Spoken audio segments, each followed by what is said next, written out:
अस्सलाम वालेकुम नाजरीन। ट्राई नेशन सीरीज में पाकिस्तानी टीम ने जिम्बाब्वे को शिकस्त दे दी है और अब पाकिस्तानी टीम का अगला इम्तहान नाजरीन श्रीलंका के खिलाफ है। और यहाँ पर पाकिस्तानी कप्तान सलमान अली आगा ने पाकिस्तानी टीम की प्लेइंग 11 नाजरीन ना सिर्फ मुकम्मल तौर पर बदल दी है बल्कि यूँ कह दें पूरी पाकिस्तानी टीम का नक्शा ही बदल कर रख दिया है और बता दिया है कि मुझे इस तरह की घटिया जीत नहीं चाहिए जिस तरह आपने यहाँ पर जिम्बाब्वे से जीता है। जी हाँ नाजरीन, आपको बताते हैं पाकिस्तानी टीम के अंदर बड़ी तब्दीलियां हो चुकी हैं और वो तब्दीलियां जिनका आप गुमान भी नहीं कर सकते थे। जी हाँ नाजरीन, बड़े बड़े खिलाड़ियों की यहां पर आगा सलमान ने छुट्टी करवा दी है। आगा सलमान ने होश उड़ाकर रख दिए हैं और कह दिया है कि ये जिम्बाब्वे वाली जीत तो मेरे नज़दीक घटिया तरीन जीत है और बता दिया है कि मुझे इस तरह की जीत नहीं चाहिए कि आप इतने बड़े प्लेयर होकर 0 पर आउट हो जाएं। ऐसे अब नहीं चलेगा। जिस तरह शाहीन ने अपनी मर्जी की प्लेइंग 11 बनाई थी ओडीआई के अंदर, मैं भी बिल्कुल इसी तरह अब ना किसी कोच के प्रेशर को बर्दाश्त करूंगा और ना ही किसी कोई पर्ची और सिफारशी प्लेयर को मैं टीम के अंदर रखूंगा। अब मैं खुद अपनी मर्जी की प्लेइंग 11 बनाऊंगा और फिर मैं उसे मैदान में उतारूंगा। उन सब खिलाड़ियों की टीम से छुट्टी करवा दी है और किन को धमकी भी दे दी है। आइए जानते हैं नाज़रीन मुकम्मल तफसीलात और बताते हैं कि श्रीलंका के खिलाफ अब पाकिस्तानी टीम का अगला मैच कब और कितने बजे खेला जाएगा और यहाँ पर पाकिस्तानी टीम की प्लेइंग 11 में कौन सी तब्दीलियाँ हो चुकी हैं और कौन सी फाइनल प्लेइंग 11 इस वक्त आपको मैदान में देखने को मिलेगी। तो ये भी बताते हैं कि सलमान अली आगा ने बाबर आजम के बारे में क्या कुछ कहा है। यहाँ तक सूरत हाल आ चुकी है कि बाबर की जगह भी बन रही है प्लेइंग 11 में या नहीं। जी हाँ नाजरीन, आगा सलमान इस वक्त इतना गुस्से में भरपूर हैं।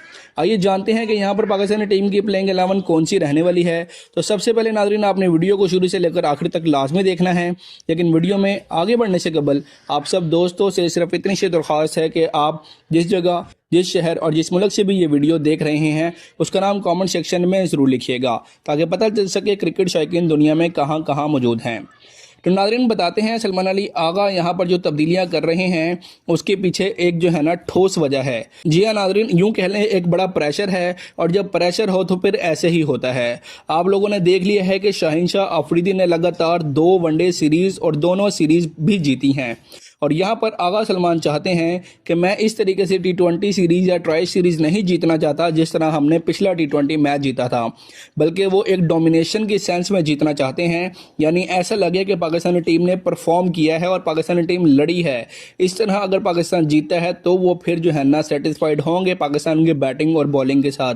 अगर इस तरह जीतेंगे जिस तरह जिम्बाब्वे से जीते हैं तो फिर उन्होंने साफ साफ कह दिया है कि मुझे ऐसे प्लेयर बिल्कुल भी नहीं चाहिए और उन्होंने अब फैसला कर लिया है कि मैं अपनी मर्जी की प्लेइंग 11 बनाऊंगा। तो नाज़रीन प्लेइंग 11 कुछ इस तरह से है। नंबर 1 की बात की जाए तो पाकिस्तानी टीम के अंदर ओपनिंग बल्लेबाज जो नजर आएंगे वो है नाज़रीन साइम अयूब। नाज़रीन इसमें कोई शक नहीं है कि साइम अयूब ने पहले T20 मैच में कोई ज़्यादा खास कारकर्दगी नहीं दिखाई थी, लेकिन इसका मतलब ये भी नहीं है कि साइम को आप प्लेइंग 11 से बाहर कर दें। नंबर 1 पर तो साइम अयूब हैं। साइम अयूब ने हाल ही में अच्छा परफॉर्म भी किया था, पिछली ओडीआई सीरीज़ में अच्छी बैटिंग की और साथ साथ अच्छी बॉलिंग भी की थी। तो उनकी इस परफॉर्मेंस को देखते हुए एक मरतबा फिर टीम सिलेक्शन और कप्तान ने फैसला किया है कि साइम अयूब बतौर ओपनर खेलेंगे। नंबर 2 की बात की जाए तो नाज़रीन यहाँ पर एक मरतबा फिर साहिबजादा फरहान मौजूद हैं और आप लोगों को बताते चलिए कि साहिबजादा फरहान को चैलेंज कर दिया गया है, धमकी दे दी गई है। और ये धमकी क्यों दी गई है? क्योंकि पाकिस्तानी फैंस ने देख लिया है कि पाकिस्तान का फेवरेट खिलाड़ी बना हुआ है साहिबजादा फरहान। मगर आप लोगों को बताते चलिए कि प्लेइंग 11 का ऐलान करते ही आगा सलमान ने यह बात मेंशन की है कि बेशक साहिबजादा फरहान लंबे छक्के मार लेता है लेकिन इसका स्ट्राइक रेट 120 से ऊपर नहीं जाता। क्यों नहीं जाता? क्योंकि ये डॉट बॉल बहुत ज़्यादा खेलते हैं और बात यहाँ सच है, गलत नहीं है। जी हाँ नाज़रीन, पाकिस्तानी अवाम इस बंदे को लेकर इंतहाई कंफ्यूज हो चुकी है। यानी जब एक तरफ लंबे लंबे छक्के मारता है तो ऐसा लगता है कि ये पाकिस्तान का सबसे बड़ा इस वक्त पावर हिटर है, लेकिन साथ ही डॉट बॉल खेलकर जब इसका स्ट्राइक रेट देखते हैं तो वो 120-130 का रहता है। तो यहाँ पर नाज़रीन दूसरे नंबर पर साहिबजादा फरहान है। नंबर 3 की बात की जाए तो यहाँ पर नंबर 3 तक आप लोगों को वही खिलाड़ी नजर आएंगे, यानी अगले नंबर पर कोई तब्दीली नहीं हुई। नंबर 3 पर फिर कौन है? यहाँ पर बाबर आजम है और बाबर आजम को होना भी चाहिए। मेरे मुताबिक बाबर आजम को ही बता देना चाहिए कि भाई साहब आपकी परफॉर्मेंस 0 है। गुज़िश्ता 4 इनिंग्स में बाबर ने सिर्फ 8 रन बनाए हैं, कैसे 2 इनिंग में 0 पर आउट हुआ, एक में 4 रन और एक में 3 से 4 रन बनाए हैं।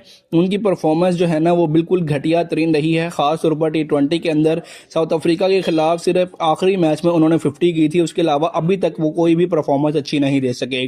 तो अब बाबर आजम को जो है ना साबित करना होगा, जिस तरह उन्होंने वनडे के अंदर कमबैक किया है इसी तरह T20 में भी जो है ना शायकीन उनके इंतजार में है कि कब वो कमबैक करेंगे। अब देखना यह है कि बाबर आजम दूसरे T20 मैच में श्रीलंका के खिलाफ क्या करते हैं, क्योंकि परफॉर्म करना ही पड़ेगा। मुझे नहीं लगता कि अगर वो परफॉर्म ना करें तो फिर टेस्ट और वनडे का खिलाड़ी बनकर रह जाएंगे वो, और आगा सलमान उन्हें बर्दाश्त नहीं करेंगे। यहाँ पर नंबर 3 पर नाजरीन इस वक्त बाबर आजम है। नंबर 4 की बात की जाए तो यहाँ पर फ़खर जमान मौजूद हैं। फ़खर जमान ने क्या परफॉर्मेंस दी थी नाजरीन, पहले T20 मैच में क्या 9 खेला था उन्होंने, और उन सब के मुंह बंद करवा दिए थे जो कहते थे कि फ़खर जमान की परफॉर्मेंस नहीं आती और फ़खर जमान T20 प्लेयर नहीं है, और जिन्होंने फ़खर जमान को T20 टीम से बाहर कर दिया था। उसने एक बार फिर साबित किया है कि फ़खर उसी वक्त चलेगा जब मुश्किल में होंगे, जब कोई भी टीम को बचाने वाला नहीं होगा तब फ़खर आएगा, बचाएगा और वन साइडेड ही मैच जितवा कर चला जाएगा। तो नाज़रीन इसी वजह से फ़खर जमान अब चौथे नंबर पर खेलेंगे। जी हाँ दोस्तों, फ़खर जमान ने पिछले मैच में ज़बरदस्त बैटिंग की और पाकिस्तानी टीम को उस वक्त बचाया जब कोई नहीं खेल रहा था। तो नाज़रीन यूँ समझ लें कि नंबर चेंज हो चुका है और पाकिस्तानी टीम के अंदर उस्मान खान नज़र आएंगे। जी हाँ दोस्तों, टीम के अंदर उस्मान खान हैं और उस्मान खान ने भी अच्छी बैटिंग की है।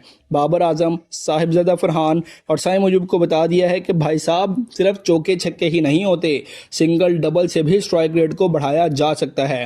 ख़ास तौर पर यह पैगाम साहिबजादा फरहान के लिए था, क्योंकि साहिबजादा फरहान एक तरफ चौके छक्के मारते हैं तो दूसरी तरफ वो डॉट खेलकर अपना स्ट्राइक रेट मुसलसल नीचे गिराते जाते हैं। आपको गेम अवेयरनेस होनी चाहिए। जो है ना, उस्मान खान ने 3 चौके लगाए, 38 रन बनाए और स्ट्राइक रेट उनका 140 का था। आप देख लें, सिर्फ 38 रन बनाकर उनका स्ट्राइक रेट 140 का था, जिसमें सिर्फ 3 चौके शामिल थे। यही T20 स्ट्राइक रेट होना चाहिए एक बेहतरीन प्लेयर का। यहाँ पर उस्मान खान हैं। और यहाँ पर नाजरीन अगले नंबर की बात की जाए तो आपको कप्तान सलमान अली आगा यहाँ पर मौजूद हैं टीम के अंदर। अगर नाजरीन सलमान अली आगा की बात की जाए तो साउथ अफ्रीका सीरीज़ भी उनके लिए एक बड़ा चैलेंज था, क्योंकि जिस तरह वो एशिया कप के अंदर अपनी परफॉर्मेंस एज ए बैटर रही थी उनकी, वो बड़ी ही मायूस कन रही थी। उसके बाद साउथ अफ्रीका सीरीज़ उनको चैलेंज के तौर पर दी गई थी कि आप अपनी बैटिंग में भी तवज्जो दें, क्योंकि हमें जो सिर्फ सीरीज़ ही नहीं जीतनी, हमें जो है ना कप्तान को भी यहाँ पर परफॉर्म करना पड़ेगा। यानी हमें ऐसा कप्तान चाहिए जो परफॉर्म भी करे साथ साथ बैटिंग और बॉलिंग दोनों में।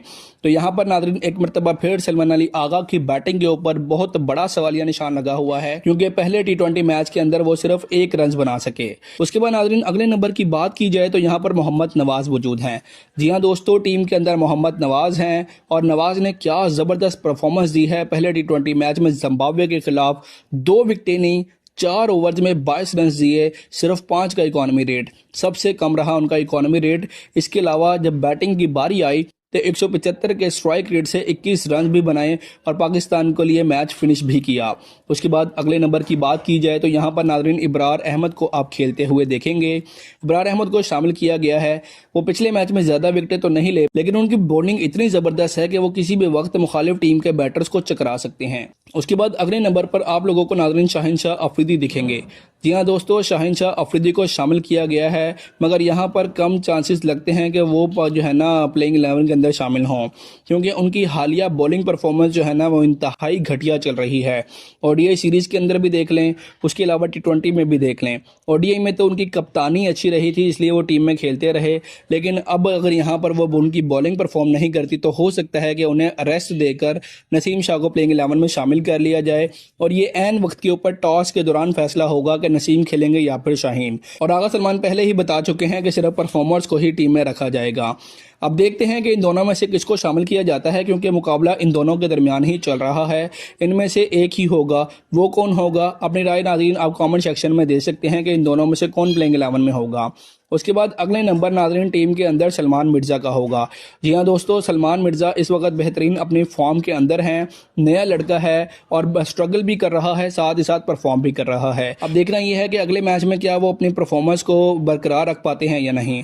और फिर नाज़रीन उसके बाद अगला नंबर आता है राणा फ़हीम अशरफ का, और होना भी चाहिए। फ़हीम अशरफ को पहले मैच में बेशक 1 ओवर दिया गया, मगर नाज़रीन आप लोग जानते हैं कि ये कप्तान का मसला था, लेकिन उससे पहले ही बॉलर्स ने काम ख़त्म कर दिया था। फ़हीम अशरफ अच्छे बॉलर हैं, अच्छे बल्लेबाज भी हैं, यानी दुरुस्त ऑलराउंडर हैं और वो किसी भी वक्त अपनी बॉलिंग और बैटिंग दोनों से टीम को जितवा भी सकते हैं और मुखालफिन के लिए मुश्किलात भी पैदा कर सकते हैं। नाज़रीन, ये है प्लेइंग 11 जो श्रीलंका के खिलाफ पाकिस्तानी टीम की अगले ट्राई नेशन सीरीज़ के मैच में खेली जाएगी। और ये प्लेइंग 11 आपको कैसी लगी कमेंट सेक्शन में ज़रूर बताइएगा। तो नाज़रीन, आप सब जानना चाह रहे होंगे कि ये मैच कब होगा, तो आपको बताते हैं कि ये मैच आप लोग 22 नवंबर को देखेंगे। जी हाँ नाज़रीन, काफ़ी ज़्यादा गैप है, यानी 22 को 2 दिन के बाद अब ये है जो मैच शुरू होगा और पाकिस्तानी वक्त के मुताबिक शाम 6 बजे ही खेला जाएगा। मज़ीद क्रिकेट अपडेट्स के लिए नाज़रीन चैनल को सब्सक्राइब जरूर कर लीजिएगा। मिलते हैं अगली वीडियो में, तब तक के लिए अल्लाह हाफिज़।